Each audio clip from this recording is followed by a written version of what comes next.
ಎಲ್ಲರಿಗೂ ನಮಸ್ಕಾರ. ಇವತ್ತೊಂದು ಅಪರೂಪವಾಗಿರೋಂಥ ಸಾಂಬಾರು ಮಾಡ್ತಾಯಿದ್ದೀನಿ. ಇದು ಅಪರೂಪನೇ ಆಗಿಬಿಟ್ಟಿದೆ ಇವಾಗೆಲ್ಲ ಸಾಂಬಾರು. ಇದು ಅರ್ಧಾಂಬ್ರ ಅಂತ ಇದು ಸಾಂಬಾರು. ಸಿಹಿ ಅಡುಗೆ ಮಾಡಿದಾಗ, ಪಾಯಸ ಮಾಡಿದಾಗ, ಅನ್ನ ಸಾರಿಗೆ ಮಾತ್ರ ಮಾಡಿಸೋಂಥ ಸಾಂಬಾರು ಇದು. ನೀವು ಈ ವಿಡಿಯೋ ತುಂಬ ಚೆನ್ನಾಗಿದೆ, ನೋಡಿ ಒಂದು ಸಲ ಮಾಡಿ ನೋಡಿ. ಇದು ಪ್ರಮುಖವಾಗಿ ಬೇಕಿದು. ಇದು ಮೊಳಕೆ ಹುರುಳಿಕಾಳು ಹಾಕಲಿಲ್ಲ ಅಂದರೆ ಈ ಸಾಂಬಾರು ರುಚಿ ಕೊಡಲ್ಲ. ಮತ್ತು ಬೆಳೆದಿರೋಂಥ ತೊಗರಿಬೇಳೆ, ಇದು ನಮ್ಮನೆ ತೊಗರಿಬೇಳೆ, ಕಡಲೆಬೇಳೆ, ಹಸಿರು ಮೆಣಸಿನ್ಕಾಯಿ, ಟೊಮೊಟೊ ಇಷ್ಟೆಲ್ಲ ಒಂದು ಕುಕ್ಕರಲ್ಲಿ ಹಾಕ್ಬಿಟ್ಟು ಚೆನ್ನಾಗಿ ಬೇಯಿಸ್ಕೋಬೇಕು. ಇದೆಲ್ಲ ಎಷ್ಟು ಹಾಕಿದ್ಯಮ್ಮ ಮೆಜರ್ಮೆಂಟು?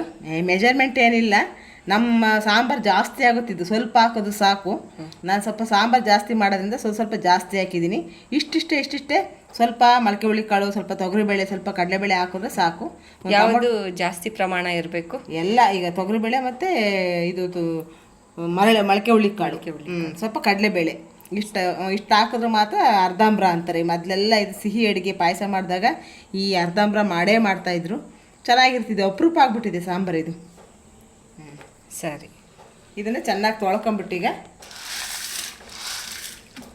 ಎಲ್ಲ ಒಟ್ಟಿಗೆ ಹಾಕ್ಬೇಕಲ್ವಾ? ಎಲ್ಲ ಒಟ್ಟಿಗೆ ಹಾಕ್ಬಿಟ್ಟು ವಾಶ್ ಮಾಡಿ ಹಾಕ್ಬೇಕು. ಚೆನ್ನಾಗಿ ಕೂಗಿಸ್ಕೊಂಡು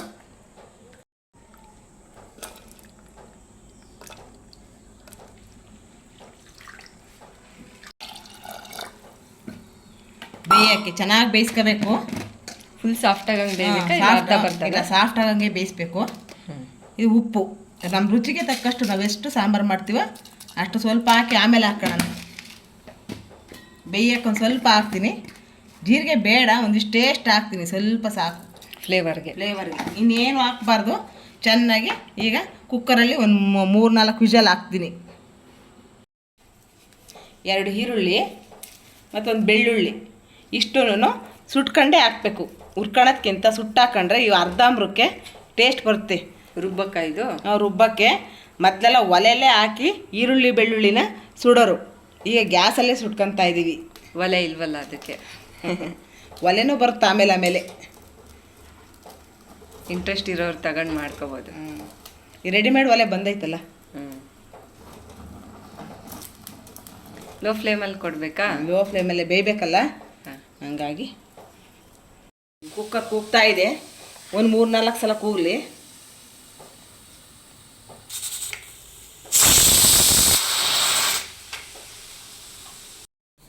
ಸೋಸ್ಕೊಂತ ಇದೆಯಾ ಇದನ್ನ? ಎಲ್ಲ ಸುಟ್ಕೊಂಡಿದೆ, ನೀಟಾಗಿ ಸೋಸ್ಕೊಂತ ಇದ್ದೀನಿ. ಈ ಥರ ಸುಡಬೇಕಲ್ವಾ? ಫುಲ್ ಚೆನ್ನಾಗಿ ಸುಡಬೇಕು. ಚೆನ್ನಾಗಿ ಸುಟ್ಟಿದ್ರೆ ಅದ್ರ ಫ್ಲೇವರ್ ಚೆನ್ನಾಗಿರುತ್ತೆ. ಯಾವುದೇ ತರಕಾರಿ ಹಾಕ್ದಂಗೆ ಸಿಂಪಲ್ಲಾಗಿರೋ ಸಾಂಬಾರು ಅಷ್ಟು ರುಚಿಯಾಗಿರುತ್ತೆ. ತರಕಾರಿ ಸಾರು ತಿಂದು ಬೇಜಾರಾಗಿ ಈ ಸಾರು ಮಾಡಿ ನೋಡ್ರಿ ಒಂದು ಸಲ, ನಿಮಗೆ ಚೆನ್ನಾಗಿ ಇಷ್ಟಪಡ್ತೀರ. ಅರ್ಧಾಂಬ್ರ ಅಂತ ಅದೊಂದು ಫೇಮಸ್ ಸಾಂಬಾರೇ ಅದು. ಈಗೆಲ್ಲ ಕಡಿಮೆ ಆಗಿಬಿಟ್ಟಿದೆ ಅರ್ಧಾಂಬ್ರ. ನನಗೆ ಗೊತ್ತಿಲ್ಲ ಈ ಅಡುಗೆ ಮಾಡ್ತಾಯಿದ್ದು ನಾವು, ನೀವು ಮರ್ತಿರ್ತೀರ. ಘಮ ಘಮ ಅನ್ನತ್ತೆ ಈರುಳ್ಳಿ ಬೆಳ್ಳುಳ್ಳಿ ಸುಟ್ಟರೆ. ಅದ್ರದ್ದೇ ರುಚಿ ಈಗ. ಆಮೇಲೆ ಲಾಸ್ಟಿಗೆ ವಾಶ್ ಮಾಡಬೇಕಿದ್ನ. ವಾಶ್ ಮಾಡಿ ಖಾರ ಮಸಾಲೆಗೆ ಬೇಕಾಗಿರುವ ಸಾಮಗ್ರಿಗಳು: ಇದು ಸಾಂಬಾರು ಪೌಡ್ರು, ಧನಿಯಾ ಪೌಡ್ರು, ಕೊತ್ತಂಬರಿ ಸೊಪ್ಪು, ತೆಂಗಿನಕಾಯಿ, ಸುಟ್ಟಿರೋ ಅಂಥ ಈರುಳ್ಳಿ ಬೆಳ್ಳುಳ್ಳಿ ಇಷ್ಟನ್ನು ಫಸ್ಟು ನುಣ್ಣಗೆ ರುಬ್ಕೋಬೇಕು. ಆಮೇಲೆ ಬೇಳೆ ತೋರಿಸ್ತೀನಿ. ನನಗೆ ಮೆಜರ್ಮೆಂಟು ನನಗೆ ಹೇಳೋಕ್ಕೆ ಬರಲ್ಲ, ಕಣ್ಣು ಅಳತೆ ಕೈ ಅಳತೆ ಮಾಡ್ತೀನಿ. ದಯವಿಟ್ಟು ನೀವು ಸಾಂಬಾರು ಜಾಸ್ತಿ ಆದರೆ ಸ್ವಲ್ಪ ಮೆಜರ್ಮೆಂಟ್ ಜಾಸ್ತಿ ಹಾಕ್ಕೊಳ್ಳಿ. ಸಾಂಬಾರು ಕಡಿಮೆ ಮಾಡ್ಕೋಬೇಕು ಅಂದರೆ ಬೇಳೆಗಳು ಕಾಳುಗಳನ್ನೆಲ್ಲ ಸ್ವಲ್ಪ ಕಡಿಮೆ ಮಾಡ್ಕೊಳ್ಳಿ. ನಾನಿಷ್ಟು ತೋರಿಸ್ತಿದ್ದೀನಿ. ಇವೆರಡು ಸೇಮ್ ಕಲರ್ ಐತಲ್ಲ? ಇಲ್ಲ, ಸ್ವಲ್ಪ ಇದು ಬರೀ ಧನಿಯಾ ಪೌಡರ್. ಸಾಂಬಾರ್ ಪೌಡರ್ಗೆ ಮೆಣಸಿನ್ಕಾಯಿ ಹಾಕಲ್ಲ, ಕೆಂಪು ಮೆಣಸಿನ್ಕಾಯಿ, ಅದು ಬೇರೆ, ಅದೇ ಬೇರೆ ಥರ. ಅದು ಹುಳಿ ಪೌಡ್ರು, ಇದು ಸಾಂಬಾರ್ ಪೌಡ್ರು, ಇದು ಧನಿಯಾ ಪೌಡ್ರ್. ಇದು ಬರೀ ಧನಿಯಾ ಮಾಡಿಸ್ತೀನಿ ನಾನ್ ವೆಜ್ಗೆ. ಸರಿ, ಇನ್ನು ನುಣ್ಣಗೆ ರುಬ್ಕೊಳ್ಳೋಣ.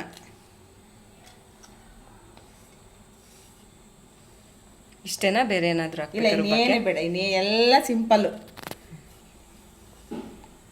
ಎಲ್ಲ ಸಿಂಪಲ್ಲು ಚೆನ್ನಾಗಿರುತ್ತೆ.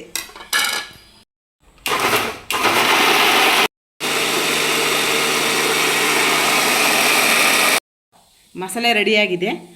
ಇದು ಖಾರದ ಪೌಡ್ರ್ ಹಾಕಿಲ್ಲ ಈ ಮಸಾಲೆಗೆ. ಹಸಿರು ಮೆಣಸಿನ್ಕಾಯಿ ಹಾಕೋದ್ರಿಂದ ಖಾರದ ಪೌಡ್ರ್ ಬೇಕಾಗಿಲ್ಲ. ಹಸಿರು ಮೆಣಸಿನ್ಕಾಯಿ ಹಾಕಿದ್ರೆ ಈ ಸಾಂಬಾರು ಚೆನ್ನಾಗಿರುತ್ತೆ. ಬೆಂದಿದೆ, ಕಾಳು ಎಲ್ಲ ಚೆನ್ನಾಗಿ ಬೆಂದಿದೆ. ಇನ್ನು ತಕ್ಕೊಳ್ಳೋಣ, ಬಸ್ಕೋಬೇಕಾ ಇದನ್ನ? ಬಸ್ಕೋಬೇಕು.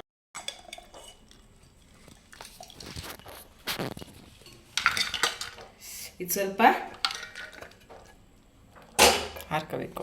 ಸ್ವಲ್ಪ ತಣ್ಣಗಾಕ್ಬಿಡೋಣ ಇದನ್ನು. ಟೊಮಟೊ ಎಲ್ಲ ಬೆಂದಿದೆ, ತಣ್ಣಗಾದ್ಮೇಲೆ ಇದನ್ನು, ಈ ಬೇಳೆನ ಅರ್ಧ ಬರ್ಧ ರುಬ್ಕೋಬೇಕು. ನುಣ್ಣಗೆ ಮಾತ್ರ ರುಬ್ಲೇಬಾರ್ದು, ಅರ್ಧ ಬರ್ಧ ರುಬ್ಬಿದ್ರೆ ಮಾತ್ರ ಇದು ಅರ್ಧಾಂಬ್ರ ಅಂತ. ಇದಕ್ಕೆ ಆಮ್ರ ಅಂದರೆ ಸಾಂಬಾರು, ಅರ್ಧ ರುಬ್ಬೋದು, ಅದಕ್ಕೆ ಅರ್ಧಾಂಬ್ರ ಅಂತ. ಫುಲ್ ನುಣ್ಣಗೆ ರುಬ್ಬಿದ್ರೆ ಚೆನ್ನಾಗಲ್ಲ ಸಾರು. ಅದಕ್ಕೆ ಅರ್ಧಾಂಬ್ರ ಅಲ್ಲ, ಅರ್ಧ ಬರ್ಧ ರುಬ್ಬೋದಕ್ಕೆ ಅರ್ಧಾಂಬ್ರ ಅನ್ನೋರು. ಸರಿ, ನುಣ್ಣು ರುಬ್ದಲೇ ಇರೋದಕ್ಕೆ. ಹಳೆ ಕಾಲದಲ್ಲಿ ಕಲ್ಲಲ್ಲಿ ರುಬ್ಬಾರಲ್ಲ, ಕಲ್ಲ ರುಬ್ಬರು. ಮಿಕ್ಸಿಲಿ ಅರ್ಧ ರುಬ್ಬೇಕು. ಇದು ಸಿಪ್ಪೆ ತೆಗ್ದಿದ್ದೀನಿ ಟೊಮಟೊ.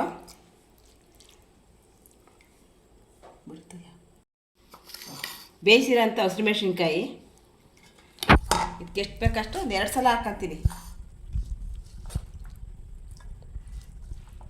ಅರ್ಧ ಬರ್ಧ ರುಬ್ಬಬೇಕು. ಇದ್ದೀನಿ, ತರ್ತರಿಯಾಗಿದೆ, ಸ್ವಲ್ಪ ತರ್ತರಿಯಾಗೂ ಇಲ್ಲ, ಸ್ವಲ್ಪ ಅರ್ಧ ಬರ್ಧ ಒಂದು ಸ್ವಲ್ಪ. ಜಾಸ್ತಿ ತರಿ ಇರಬಾರ್ದು. ಇಲ್ಲ, ಒಂದು ಮೀಡಿಯಮ್ ಆಗಿ ಕರೆಕ್ಟಾಗಿ ಇದನ್ನ ಕಟ್ಟಿತ್ತು, ಈ ಕಟ್ಟೊಳಗೆ ಸೇರಿಸ್ತೀನಿ.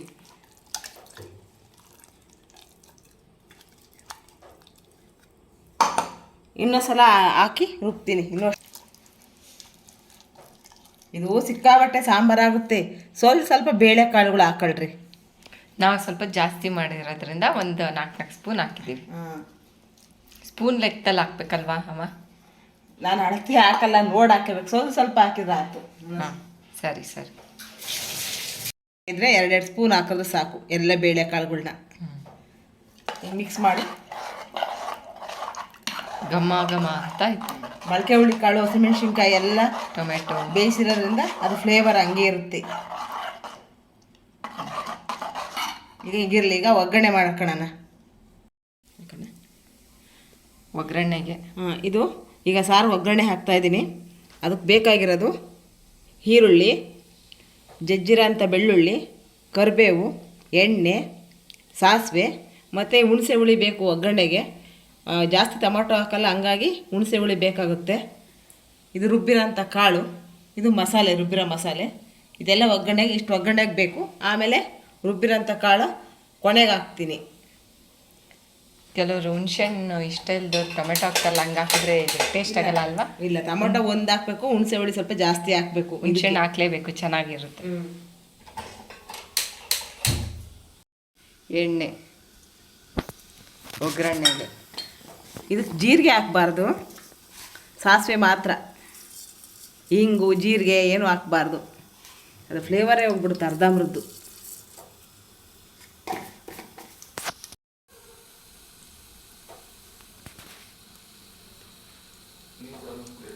ಕೊಟ್ಟೆ. ಕರಿಬೇವು ಹಾಕ್ತಾಯಿದ್ದೀನಿ.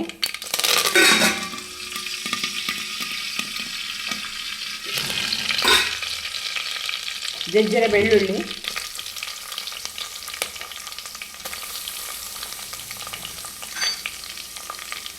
ಯಾಕೆ ಜೀರಿಗೆ ಹಿಂಗು ಹಾಕ್ಬಾರ್ದು ಅಂತಂದರೆ, ಮೊದಲು ಹಳ್ಳಿ ಕಡೆಗೆ ಇದೇ ಥರ ಯಾವ ಜೀರಿಗೆನೂ ಹಾಕ್ತಿರ್ಲಿಲ್ಲ, ಯಾವ ಹಿಂಗೂ ಹಾಕ್ತಾ ಇರಲಿಲ್ಲ. ಅದ್ರ ಫ್ಲೇವರು ಕಾಳಿಗಿರೋದು ಮ್ಯಾಚ್ ಆಗೋದು, ಕಾಳಿನ ಫ್ಲೇವರು ಚೆನ್ನಾಗಿರೋದು.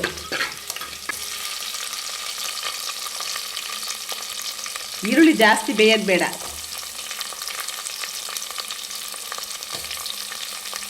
ಸಾಕು ಇಷ್ಟು. ಜಾಸ್ತಿ ಬೇಯಿಸಬಾರ್ದು ಈರುಳ್ಳಿ, ಸಾಕಿಷ್ಟು. ಈಗ ಆ ರುಬ್ಬಿರೋಂತಹ ಮಸಾಲೆನ ಇದು ಸ್ವಲ್ಪ ಚೆನ್ನಾಗಿ ಫ್ರೈ ಮಾಡ್ಕೋಬೇಕು ಒಗ್ಗರಣೆಯಲ್ಲಿ. ಈ ಖಾರನ ಆವಾಗಲೇ ರುಬ್ಕೊಂಡ್ವಲ್ಲ, ಅದು ಮಸಾಲೆ, ಈ ಮಸಾಲ ಮಾತ್ರ ಹಾಕ್ಬೇಕು ಒಗ್ಗರಣೆಗೆ. ಇನ್ನದ ಬೇಳೆ ರುಬ್ಬಿದ್ದೀವಲ್ಲ ಅದನ್ನ ಹಾಕ್ಬಾರ್ದು.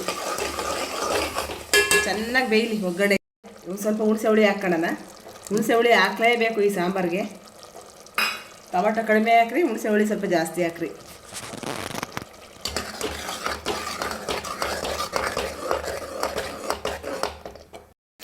ಈಗ ಖಾರ ಚೆನ್ನಾಗಿ ಬೆಂದಿದೆ.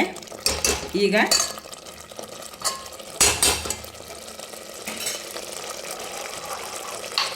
ಏನು ನಾವು ಕಾಳು ಅರ್ಧ ಬರ್ಧ ರುಬ್ಕೊಂಡಿದ್ವಲ್ಲ ಅದು ಎಷ್ಟು ಸಾರು ಫುಲ್ ಆಗಿಬಿಡುತ್ತೆ. ಅದಕ್ಕೆ ನೀವು ಕಾಳುಗಳನ್ನ ನೋಡ್ಕೊಂಡು ಹಾಕ್ಕೊಳ್ರಿ.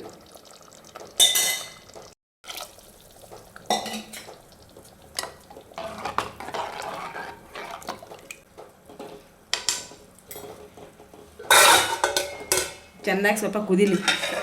ಕುದಿಲ್ವಮ್ಮ ಅರಿಶಿನ ಸಾಂಬಾರಿಗೆ ನೋಡಿ ಹಾಕ್ಕೊಳ್ರಿ. ಈಗ ಸ್ವಲ್ಪ ನೋಡಿ ಹಾಕ್ತಾಯಿದ್ವಿ.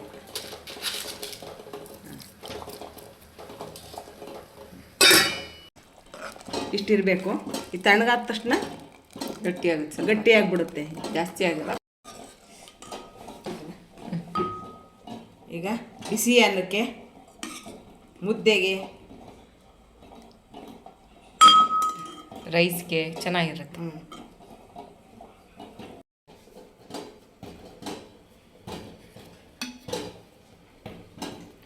ಹೋಳಿಗೆ ಸಾರು ಟೇಸ್ಟ್ ಇರುತ್ತೆ. ಇದು ಅಷ್ಟು ಚೆನ್ನಾಗಿ ಅರ್ಧಾಂಬ್ರ ರೆಡಿಯಾಗಿದೆ. ನೀವು ಒಂದು ಸಲ ಮಾಡಿ ಇದು ರುಚಿ ಹೇಗಿರುತ್ತೆ ಅಂತ ಕಮೆಂಟಲ್ಲಿ ಹೇಳಿ. ಸಬ್ಸ್ಕ್ರೈಬ್ ಮಾಡ್ಕೊಂಡು ನೋಡಿ. ಈ ವಿಡಿಯೋ ನೋಡಿದ ನಿಮಗೆಲ್ಲರಿಗೂ ಧನ್ಯವಾದಗಳು.